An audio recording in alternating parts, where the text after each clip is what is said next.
buenos días a todos. Muchísimas gracias por estar hoy aquí también con nosotros. Es la segunda sesión de estos diálogos, de estos encaminados hacia liderazgo responsable. Ya sabéis, entornos SERES, empresas SERES, directivos de las empresas SERES. Y en SERES, nuestro foco son las empresas y el impacto social. Y hemos iniciado estas conversaciones para, digamos, en el seno de esta crisis que estamos viviendo, poner acento especial en lo de siempre, en la parte social, en ese impacto social y mirando hacia adelante. No nos interesa tanto qué es lo que ha pasado, sino qué hemos aprendido de lo que ha pasado y qué pensamos para el futuro. La semana pasada estuvimos con José María Álvarez Payete y con Marieta Jiménez y tocamos una serie de temas. También surgieron una serie de preguntas de vosotros que no tuvimos tiempo de contestar y que iremos recogiendo hoy en algunos de los temas que vamos a abordar, y hoy nos aseguraremos de que sí hay ese tiempo para preguntas y respuestas. Estaremos 45 minutos aquí conectados en la sesión. Hoy contamos con Elena Herrero, presidente de HP España, Francia, Italia y Portugal, y con José Ignacio Gorigolzarri, presidente de Bankia. Bueno, creo que ninguno de los dos necesita una presentación especial, son bien conocidos de todos vosotros, así que si os parece vamos a pasar ya a hacerles preguntas. Y divido las preguntas un poco en tres bloques. Una, sobre el aprendizaje en esta crisis, dos, sobre el futuro y tres, sobre el papel del liderazgo responsable. Entonces, si te parece bien, Elena, empezamos contigo. Donde tú diriges una compañía de tecnología. La tecnología hoy está jugando, y en esta crisis, un papel tremendo. Y leemos todos, los legos, leemos, por ejemplo, cosas del papel del 3D, aparte del Big Data, de muchísimas cosas, ¿no? ¿Cómo gestionas tú una compañía tan fuertemente tecnológica en medio de esta crisis? Y además, hablando de aprendizaje, tú diriges una compañía en varios países del sur de Europa que son los principales afectados por esta crisis, y entonces el resultado de aprendizaje me parece especialmente interesante. Una compañía multinacional tiene la virtud de poder aprender en muchos mercados para verter su conocimiento en cada uno. ¿Qué habéis aprendido y cómo lo gestionáis? Bueno, buenos días a todos. Un placer, José Ignacio, compartir mesa y cartel contigo. Espero, primero, que estéis todos bien y vuestras familias también, que yo creo que esto que parece políticamente correcto, creo que en estos momentos es fundamental. ¿Cómo hemos enfocado? Pues te diría, siendo una compañía tecnológica, es poner la tecnología al servicio de las personas. Y no es una palabra o una frase bien dicha, es realmente lo que creo que hemos hecho. Desde el primer momento, en primer lugar, ocuparnos, por supuesto, de que nuestros empleados tengan la máxima seguridad y protegerlos, desde luego, con los efectos que esta crisis podía tener. Y cuando digo incluso tomando medidas previas a las que estaban tomando el gobierno cuando declaró el estado de alarma. Utilizar el teletrabajo claramente ha sido uno de los elementos fundamentales. Hoy estamos alrededor del 98% de la plantilla, desde luego en España en concreto, pero en el resto del mundo teletrabajando, y esto es poner la tecnología de nuevo con todo lo que eso implica. Y además, no solamente desde el punto de vista de business continuity, es decir, cómo continúa el trabajo, pero también desde el punto de vista de la comunicación y de la conexión, tanto desde el punto de vista personal, cómo se encuentran, pero también desde el punto de vista de establecer nueva forma de trabajar.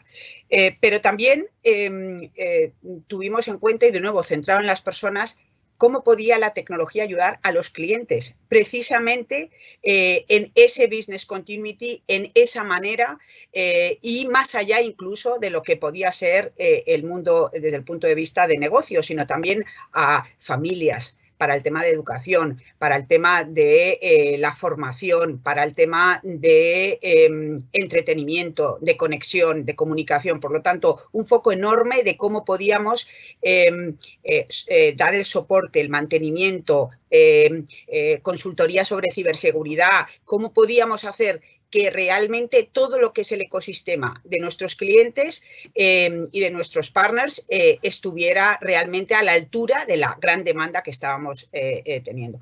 Y aquí también, muy importante, tenemos un ecosistema de partners que trabajan con nosotros, en donde nos hemos estado también ocupando del gran reto que tienen desde el punto de vista financiero y de cómo poder acceder en determinadas situaciones, la dificultad que tiene acceder, bueno, que muchos de los clientes pues quizá tenían que vivir y ponerse a trabajar desde casa. Y por último, y yo creo que algo muy importante, y lo has mencionado previamente, es poner la tecnología, lo que HP en este caso, y tenemos la suerte en un centro en Sant Cugat, que es el centro de I+D sobre 3D, poner nuestra tecnología, nuestra experiencia y el ecosistema, como yo digo, de clientes y partners al servicio de lo que se estaba en ese momento necesitando, que es una demanda de determinados productos sanitarios que había una escasez. Y aquí fue fundamental porque no hay que olvidar que la impresión 3D lo que te permite es crear piezas, las diseñas digitalmente y realmente las llevas allá donde se necesitas de una manera muy ágil, muy fácil. Solamente desde el punto de vista de máscaras, dispositivos, manejos, piezas para respiradores. Solamente contar un ejemplo. En menos de una semana pudimos crear, por ejemplo, con el Hospital de Alcalá, una pieza que conectaba distintos elementos para poder mejorar la respiración y el oxígeno, el nivel de oxígeno de enfermos, por ejemplo, del 60 al 90% en un momento determinado antes de que tuvieran que ir entubándose. Por lo tanto, poner, como digo, la impresión 3D y toda esa experiencia y ecosistema al servicio en un momento de la tecnología. Perdona, sí. Me preguntabas un poco sobre aprendizajes, ¿no? de otros países. Te diría brevemente, si tengo que decir tres cosas, yo diría claramente la importancia, de nuevo, en la confianza de las personas, la capacidad creativa de cooperación y de solidaridad, que me parece importante, la toma de decisiones en un momento determinado y la agilidad y la flexibilidad que es necesaria en un momento determinado, la comunicación y de nuevo digo algo muy importante que creo que es la concienciación de la necesidad de realmente, bueno, si tenemos los elementos necesarios para algo que no veíamos venir, ¿no? Entonces, yo creo que eso ha sido igual en los distintos países, empezó en Italia, pero realmente luego hemos visto que es muy parecido. Muchas gracias, Elena. Claro, hablas de personas, hablas de cohesión, hablas de ecosistema, hablas de la importancia de la tecnología, hablas de todo esto del aprendizaje. José Ignacio, tú, en esto del aprendizaje, ¿no? Yo te he oído siempre hablar de la ponderación entre el corto y el largo plazo, que me parece en momentos como este fundamental, porque hablamos de construir el futuro a la vez que salimos de esta crisis. Y entonces supongo que ves escenarios para ese futuro. También te he oído hablar mucho de la cohesión, de la cohesión social. Pero hay una cosa que es, un servicio como la banca es esencial. Tú además hablas siempre de prueba y error. Y es verdad, y decías esta mañana, te he oído en la radio, que estamos en un territorio ignoto.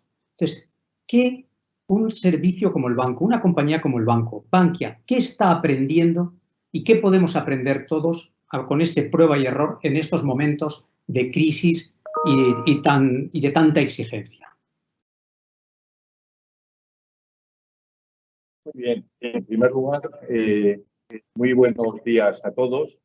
Muchísimas gracias, Paco, por invitarnos a este encuentro virtual.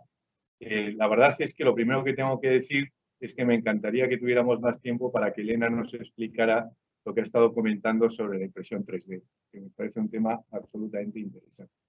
Pero como no tenemos tiempo para eso, luego le llamaré y seguro que profundizamos. Pero yendo a la cuestión que tú comentabas, Paco, bueno, realmente cuando hablamos del papel de la banca en una situación como esta, yo creo que el papel de la banca en una situación como esta básicamente tiene dos vertientes. Por un lado, tiene la vertiente, y por eso es un servicio esencial, de asegurar los medios de pago.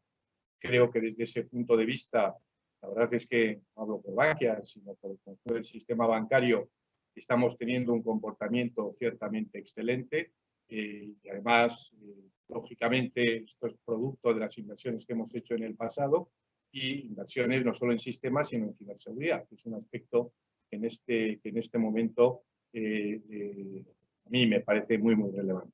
Y en segundo lugar, tenemos el papel de financiadores de la economía. En la crisis anterior, desafortunadamente, no teníamos capital, no teníamos liquidez y no pudimos financiar a la economía.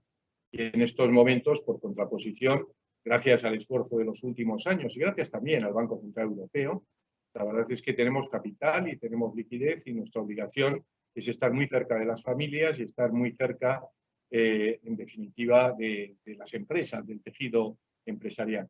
Y yo creo que esos dos elementos son los elementos clave del papel, del rol que puede jugar la banca en una situación como esta.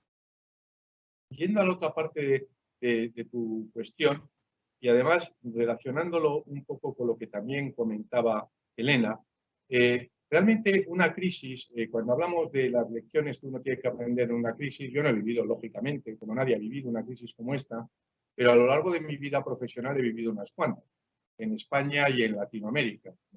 Con el tequilazo y ahora estoy con lo de la pandemia. Y cuando uno mira a la gestión de una crisis, yo creo que en primer lugar tenemos que darnos cuenta que por mucho que hagas un esfuerzo, como decía Elena, que estoy muy de acuerdo, de prever cosas que pueden ocurrir, al final una crisis por definición es algo que te sorprende. Y la gente dice, es que está improvisando. Me hace gracia, pues claro que estás improvisando, porque improvisar es enfrentarte a cuestiones que no estaban planificadas ni previstas y tienes que improvisar. Y desde luego, una de las cosas que he aprendido en todas estas crisis y que creo que se puede aplicar a esta perfectamente es que hay tres características muy relevantes. En primer lugar, el realismo. A mí me parece fundamental ser realista. Si no tienes un buen diagnóstico y un diagnóstico que lo tienes que ir adaptando a lo largo del tiempo, es muy difícil encontrar una respuesta a la. En segundo lugar, la serenidad. Los nervios no ayudan nada para este tipo de cosas. Y en tercer lugar, humildad intelectual. Y siempre hablo de la humildad intelectual porque efectivamente estás en territorios ignotos, territorios no previsibles, en los cuales tienes que tomar decisiones en base a prueba y error, como tú decías anteriormente. Y solo desde la humildad intelectual tienes la capacidad de reacción, solo desde la humildad intelectual te das cuenta de los errores que has cometido y tienes la capacidad de reaccionar. Hay que reaccionar rápido y con gran determinación. Y yo creo que esos principios son aplicables a todas las crisis y son especialmente aplicables a esta crisis. Yo, hablando de esta crisis en concreto, además, una de las cosas que he aprendido, y también un poco en línea con lo que decía Elena, es la gran capacidad de adaptación de la gente. Yo creo que este es un tema que nos tiene que servir de lección para el futuro. Si a mí me llegan a decir, hace 2 meses, que el 98% de este edificio en el que estoy iba a trabajar en teletrabajo, no me lo creo, porque entonces estábamos haciendo proyectitos a ver cómo funciona esto, con porcentajes ridículos de la gente, ¿no? Y sin embargo estamos funcionando y estamos funcionando fenomenal. Y eso significa que yo personalmente estaba subvalorando la capacidad de adaptación de la gente. Y ese es un aprendizaje muy relevante cara al futuro.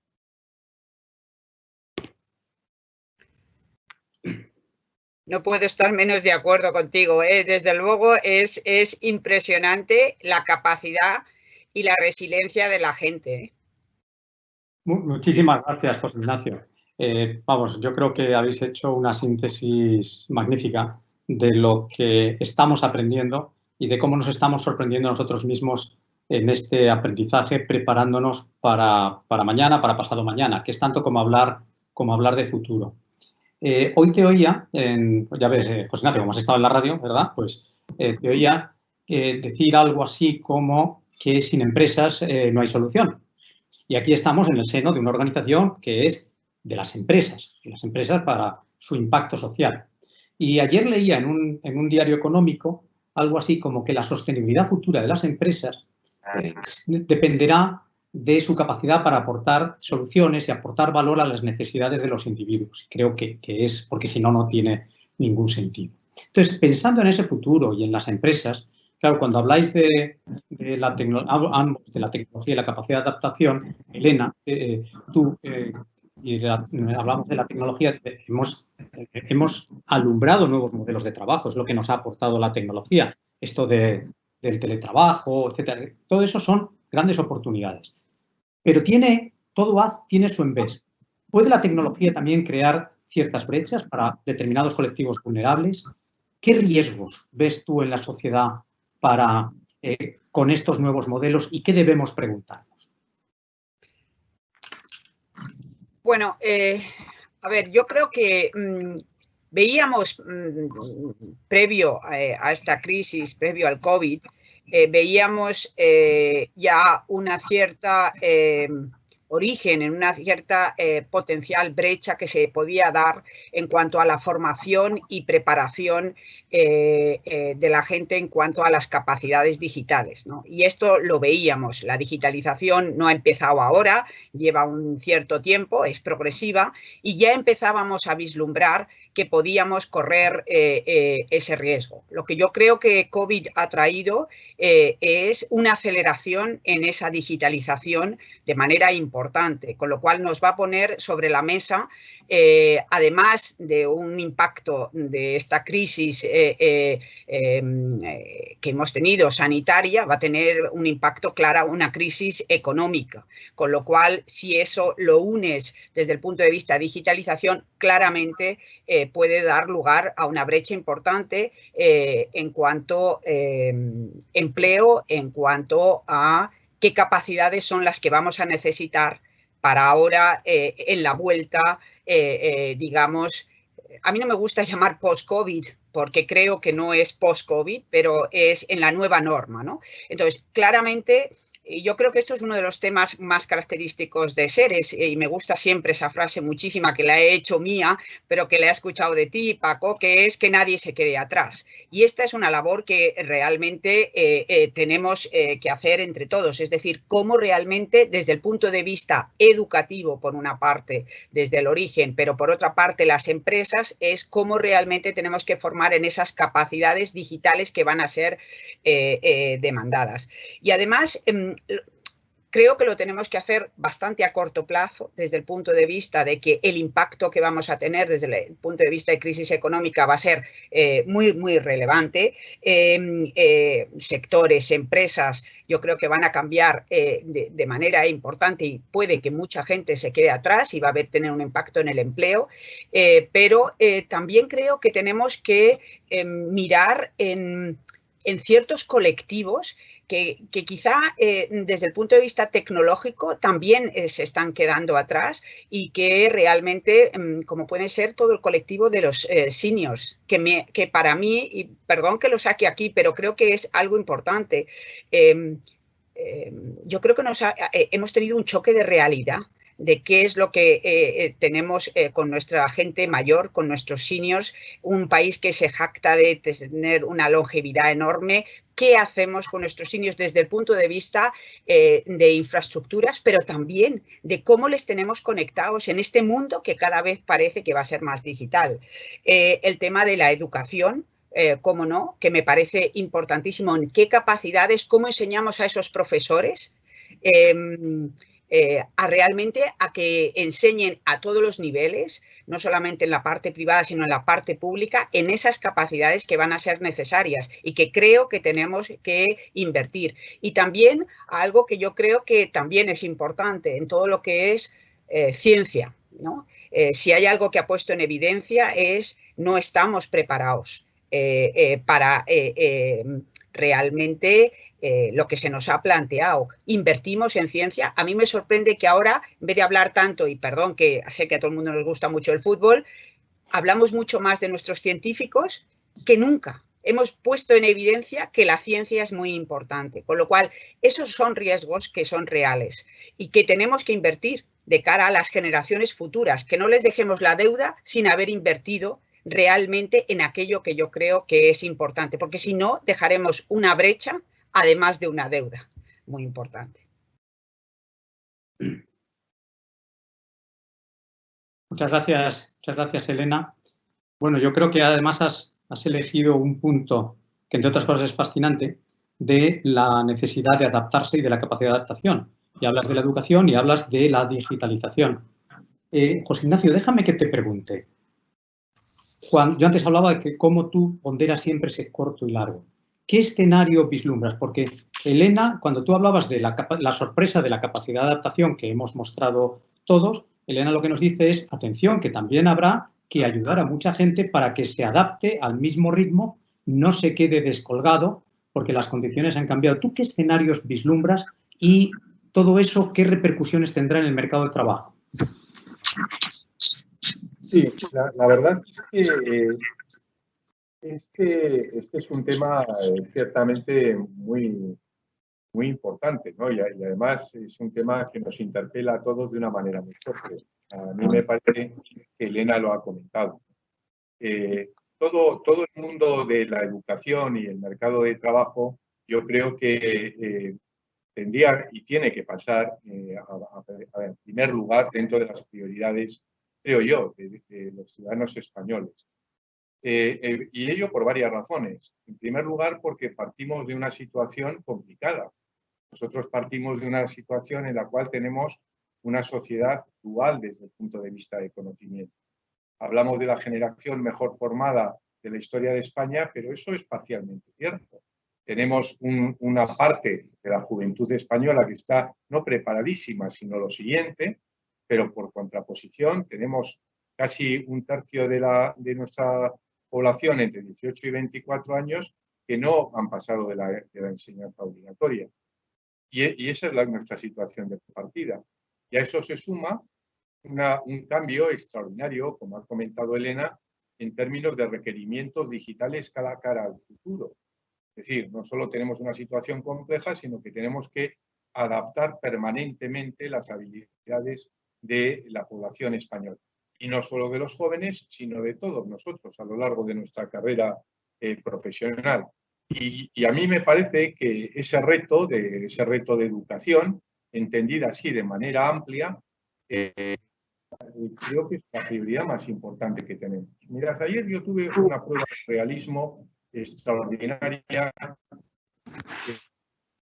en el patronato de la Fundación. Nosotros tenemos de formación dual, básicamente centrada en la formación profesional dual, y uno de los patronos es el director de un centro de máster y una persona tremendamente reputada, ¿no? Y claro, cuando hablábamos de la enseñanza online, cómo estaba influyendo en su centro la situación actual, pues nos daba una gran lección de realismo. Decía, oye, esto es un cambio extraordinario. Empezando por los alumnos, porque no todos los alumnos tienen capacidad de conectarse. No todos los alumnos tienen en su casa la infraestructura para poder conectarse. No tienen ni el ordenador ni en muchos casos la comunicación. En segundo lugar, los profesores no tenemos las habilidades para dar formación online. Sí tenemos habilidades de complemento, pero no para una formación online estrictamente hablando. En tercer lugar, los directores de los centros no sabemos cómo gestionar esta situación. Bueno, pongo esto como ejemplo del enorme reto que tenemos. Y el enorme reto que nosotros tenemos es un reto de educación, insisto, entendida a lo largo de la vida de los ciudadanos. Y yo creo que cuando hablamos del mercado de trabajo y hablamos del desempleo, por supuesto necesitamos crecimiento económico, pero eso es una condición necesaria, pero no suficiente. A mí me parece que este proyecto es el proyecto que además me parece que es más inclusivo y más interesante y que se podría poner como un proyecto de Estado porque tiene un gran atractivo. Y en segundo lugar, y lo digo muy rápidamente, y por dar una nota de optimismo, yo pienso que las situaciones como las que estamos viviendo de crisis son situaciones que generan iniciativa. La necesidad genera virtud. Y cuando uno mira al pasado, siempre en momentos de crisis, el ser humano responde con innovación y responde con disrupción. Ante la disrupción, responde con disrupción.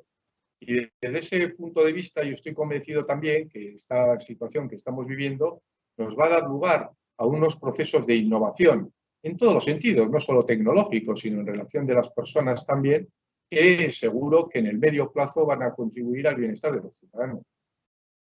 Yo confío desde ese punto de vista mucho en las capacidades de la gente.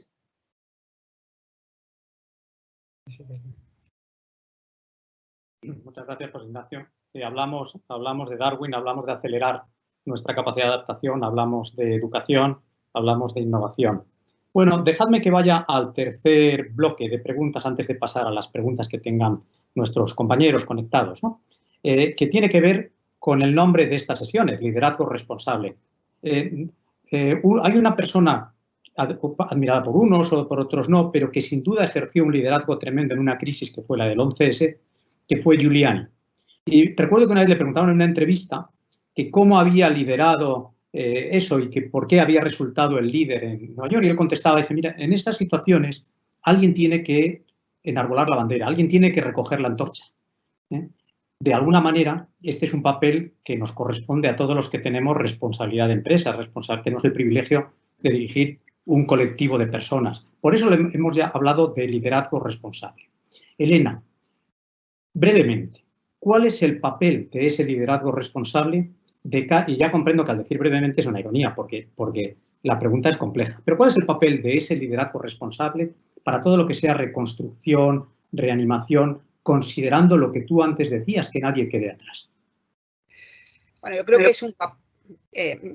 que es un papel fundamental. De nuevo, hay el liderazgo que yo creo que es a nivel de empresas y yo creo que es fundamental. Y cuando hablas de liderazgo responsable, yo creo que hay que llevarlo al terreno de las personas, de los individuos, de los líderes, pero también el liderazgo desde el punto de vista de la empresa en esa generación de valor que hablabas. Me parece fundamental las empresas que realmente sí es otra lección de aprendizaje. Creo que la respuesta a nivel de iniciativa privada ha sido muy importante y de grandes empresas de este país y de grandes líderes que dirigen esas empresas se han puesto al servicio de ayudar, han aunado iniciativas específicas de ayuda, pero creo que desde el punto de vista también, desde el punto de vista del liderazgo, creo que es importante muchas veces sacar lo mejor de las personas. Yo lo hablaba José Ignacio, es decir, en esa confianza que tenemos en las personas, esa creatividad, esa iniciativa, ese escucharles, es fundamental. Yo creo que la gente, lo que tenemos que hacer muchas veces, los líderes que tenemos la suerte de dirigir empresas como las que tenemos o las que hablamos hoy, creo que es darles ese cauce, darles esa inspiración, ese propósito, esa motivación, porque sacas lo mejor. La gente quiere colaborar, quiere esa solidaridad, quiere realmente entender que está trabajando en una compañía que realmente está haciendo cosas, no habla, sino que hace. Entonces, eso para mí es una de las más importantes. Tiene que tener una cierta determinación, coraje. Hablaba serenidad. Me parece fundamental entender un momento determinado, entender el contexto, esa reflexión, pero también pasar a la acción, dar respuestas ágiles a problemas reales, esenciales, importantes, centrados de nuevo en las personas. Y lo no relevante hay que quitarlo en ese momento. Entonces, yo creo que ese propósito realmente es lo que determina esos valores, que es lo que determina una cultura de una compañía. Y yo en eso, fíjate, simplemente por decir, yo muchos años en esta casa, más de 36 en HP, y te puedo decir que lo que he visto en este último mes es como si realmente da igual que te veas físicamente, se veía. Es lo que yo llamo la coherencia de la gente. Un líder en ese momento tiene que ser lo que llamamos en inglés walk the talk, es decir, la coherencia con lo que hace y luego dice. Gracias, Elena. Te iba a decir, impresionante. Yo estoy aquí apuntando como un notario todo lo que dices, porque me ha encantado tanto lo del liderazgo de la empresa como que sumes, bueno, esto de sacar lo mejor, porque de alguna manera el papel del líder es apostar por la gente, es creer en la grandeza de las personas, es apoyarles para una gran aventura. Y me permito, José Ignacio, sumar a esas tres cosas, realismo, serenidad y la humildad intelectual, el coraje para pasar a la acción que nos dice Elena, ya te digo, con tu permiso, por lo menos en mis notas. Y entonces, José Ignacio, déjame que te pregunte. Aquí Elena nos ha hablado del liderazgo de la empresa a las personas, a los individuos. Tú sueles hablar de la responsabilidad individual, ¿no? Lo que es tanto como presumir la capacidad de colaboración para construir grandes cosas. Y te oímos hablar también del entorno en el que estamos, el entorno europeo, ¿no? ¿Qué debemos hacer? ¿Qué podemos hacer para tener una sociedad más sana y más justa en este ámbito europeo y construir ese ámbito? Sí, te respondo, Paco, y rápidamente a esa cuestión, pero me gustaría retomar un tema que ha comentado Elena y que me parece muy importante, que es la coherencia. Yo, entre lo que se hace y lo que se dice. Yo no suelo hablar no suelo utilizar el término coherencia, pero suelo utilizar, y yo creo que solo el ejemplo legitima el liderazgo. No puede haber liderazgo si tú dices una cosa, le pides a tu gente una cosa y tú no eres capaz de hacerlo. Pero bueno, pero dicho eso, que lo de la coherencia lo quería subrayar porque me parece tremendamente importante. Hablando de Europa, bueno, realmente hablamos mucho de Europa y del contexto europeo y la verdad hablamos especialmente en momentos de crisis, como en la situación actual. Y yo cuando hablamos de eso, normalmente siempre hablamos de Europa requiriendo nuevas cosas. Y yo creo que lo primero que tenemos que hacer es reconocer las cosas que Europa ya nos ha dado. Y no estoy hablando solo de esta crisis, sino en general. ¿Qué hubiera sido de nosotros sin las instituciones europeas, sin el euro, sin el apoyo que nos han dado a lo largo de estos años, sin los fondos estructurales? En fin, hay muchísimos ejemplos. Y creo que es muy importante en situaciones como estas de crisis en las cuales demandamos cosas a Europa, creo que es muy importante que recordemos a todo lo que nos ha dado Europa, porque me parece fundamental que la sociedad española, y además es una característica muy positiva, pero que valore lo que significa estar en Europa.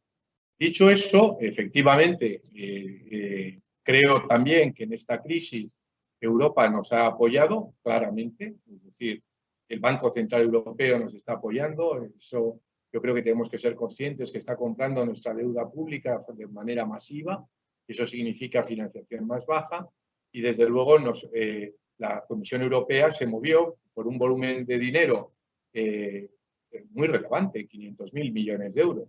Y por lo tanto, también me parece que es muy importante poner en valor eso. Y eso sí, cuando mira uno al futuro, es cierto que se necesitan más fondos. Pero aquí no tenemos que ser, me parece a mí, ingenuos. Tenemos que ser muy realistas a la hora de posicionarnos respecto al requerimiento de esos fondos. Y debemos ser realistas desde dos puntos de vista. En primer lugar, siendo conscientes de que nos estamos enfrentando a un tema político ciertamente complejo. Realmente hay una confrontación, si lo queramos no, pero es así, entre los países del norte y los países del sur.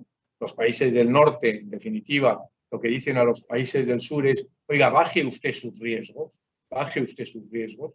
Y los países del sur dicen, oiga, yo ya he bajado mis riesgos, mutualice, comparta conmigo los riesgos.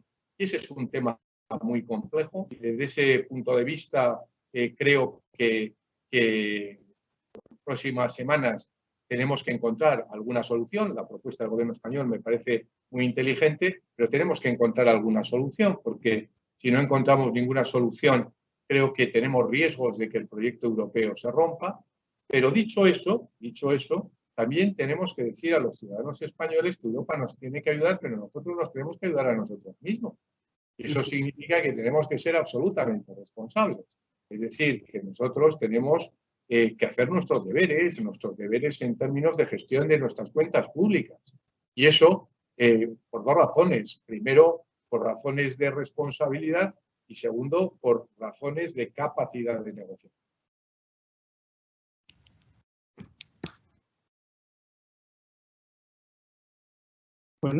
Bueno, muchas gracias y muchas gracias a José Ignacio. Dejadme entonces que pasemos a las preguntas. Y tenemos muchas preguntas que he agrupado, a ver si nos da tiempo, os voy a pedir brevedad y si no os parece mal, cada pregunta la dirijo a uno de vosotros. Las he agrupado en 4 apartados, uno sobre educación, otro sobre clientes, sobre la propia responsabilidad social y sobre liderazgo. Empiezo con la educación y la pregunta la hace Miguel Carmelo, que es consejero delegado de la Universidad Europea.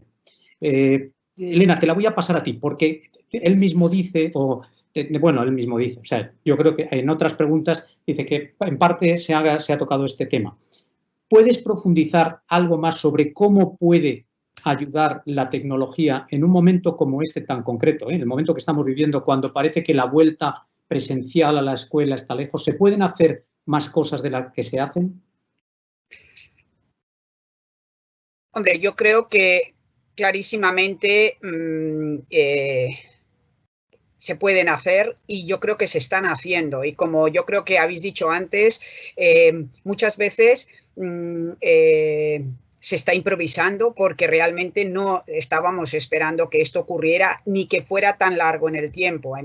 Se está pensando que posiblemente en muchos casos no se vuelva a los colegios o a la universidad, ¿no? En breve. Yo creo que primero hay que entender si tenemos las herramientas adecuadas. Es decir, leía recientemente un artículo en donde se decía que el 75% de los directores de enseñanza privada asegura que tenían herramientas, mientras que en la pública el 40%. Por lo tanto, podemos dotar a todos de esas herramientas. Segundo, ¿están preparados los profesores? ¿Cómo dotamos a los profesores?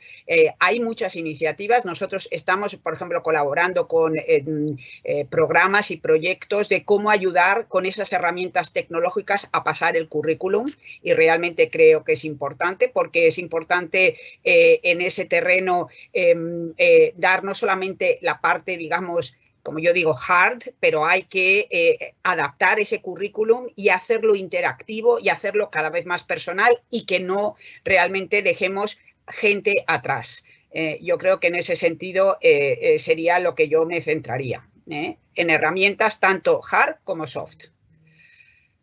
Gracias, Elena. Como queda poco tiempo, os voy a pedir concisión, o sea, aún más difícil, concisión a preguntas que también lanzo con rapidez. Antonio Calzada, de Repsol, pregunta, y te la paso a ti, José Ignacio, la responsabilidad social, ¿cómo se va a ver afectada? ¿Vamos a pasar del compliance al capitalismo inclusivo? La responsabilidad social, yo lo que creo es que cuando uno mira, por lo menos cuando yo miro al pasado, yo creo que desde el punto de vista de responsabilidad social se ha creado, siento mucho porque estamos muy mal de tiempo, pero simplemente, y por lo tanto solo voy a lanzar frases que no voy a tener tiempo para justificar. Pero a mí lo primero que me gustaría dejar claro es que me parece que en Europa se está importando una discusión que están teniendo en Estados Unidos sin considerar cuál ha sido la realidad europea. A mí todas las cuestiones que se han estado planteando sobre el propósito de empresa, sobre la teoría friedmanita, me parece que son muy aplicables a Estados Unidos, pero desde luego no son aplicables a la realidad europea, o por lo menos a la realidad que yo he vivido y la educación que yo he tenido. Y por lo tanto, esa discusión de accionistas contra stakeholders es una discusión que a mí me parece que traerla directamente desde la realidad americana no aporta ningún valor a la reflexión europea. Y yo lo que creo es que, por supuesto, que tenemos que profundizar en el propósito de la empresa y en los stakeholders, y por supuesto que sí, pero me parece que hay que hacerlo desde la realidad europea, que es una realidad mucho más rica que la que estamos importando en esta discusión de la realidad americana. Gracias, José Ignacio. De hecho, cuando ocurrió la declaración del Business Roundtable, de alguna forma, en Seres, recordáis que dijimos Welcome to the Club, porque entendemos que en Europa estamos más adelante, lo que no quiere decir que queda tanto por hacer que tenemos que poner muchísimo acento. Nos quedan 4 minutos, es decir, que a minuto por respuesta os paso 2 preguntas. Y sé que no vamos a poder contestar todas las preguntas y me disculpo anticipadamente por ello. Pero, Elena, ¿cómo crees que seremos mañana como líderes? Es anónima la pregunta, no sé quién la ha hecho. ¿Cómo creo que seremos como líderes? Yo creo que tenemos que, diría, 2 temas, deberemos de saber gestionar un entorno que verdaderamente ese famoso VUCA que hemos hablado, que es volátil, incierto, complejo y ambiguo. Yo le añadiría a esa V, ahora nos hemos dado cuenta que somos vulnerables. Y yo creo que es un tema importante. Entonces, creo que es importante centrar de nuevo, y quizá lo he dicho anteriormente, centrarnos en cómo en las personas. Un liderazgo que realmente gestione la incertidumbre, sepa leer el contexto y tenga una vocación clara de servicio. Entendiendo la cooperación como un elemento fundamental a todos los niveles.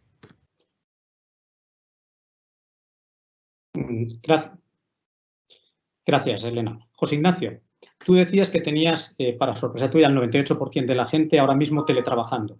Y me preguntan, ¿se puede liderar en remoto? Una muy buena pregunta. Es una muy buena pregunta a la cual no puedo apelar a mi experiencia, lógicamente. Yo lo que creo es que he dicho lo del 98% de los servicios dentales, no en la red. Yo lo que creo es que en situaciones de máximo estrés, como los que estamos viviendo, a mí me parece que el liderazgo en remoto es más sencillo que en condiciones normales. Yo creo que la ansiedad que tiene todo el mundo y la perentoriedad de las tareas hace que la gestión sea más sencilla, si me permitís la expresión.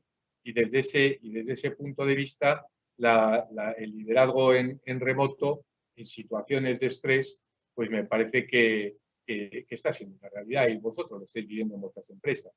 A mí me parece que el liderazgo en remoto, como puede ser una entidad financiera en el medio plazo y en condiciones, digamos, de normalidad, signifique lo que signifique eso de la normalidad, en condiciones de normalidad, a mí me parece muy complicado, ¿no? Yo creo que, por supuesto, la digitalización es muy importante, por supuesto que sí. Toda la tecnología es muy importante, por supuesto que sí. Pero yo creo en la interrelación humana. Yo creo en el contacto humano. Y a mí me parece que, y esto es una idea que tengo muy fijada, que hablando de empresas y hablando de líderes, incluso en un mundo crecientemente tecnologizado, como que vamos, que es clarísimo, la diferencia entre los buenos y los malos, las compañías excelentes y las mediocres, los buenos líderes y los malos, está en el componente humano. Y eso a mí no me cabe ninguna duda. Lo comentaba antes Elena, el importancia de las personas.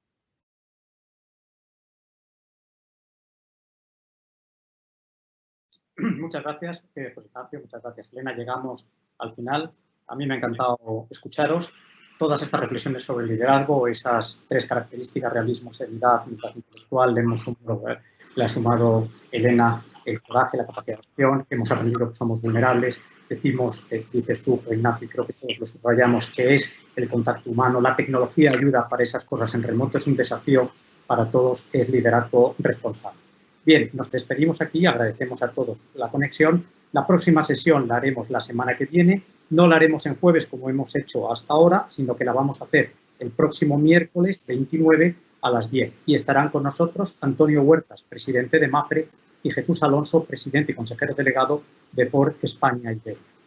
Sabemos que será tan interesante como han sido estas 2 sesiones. De nuevo, muchísimas gracias, Elena, muchísimas gracias, José Ignacio, muchas gracias a todos. Por favor, cuidaos todos, manteneos tan sano como podáis. Gracias.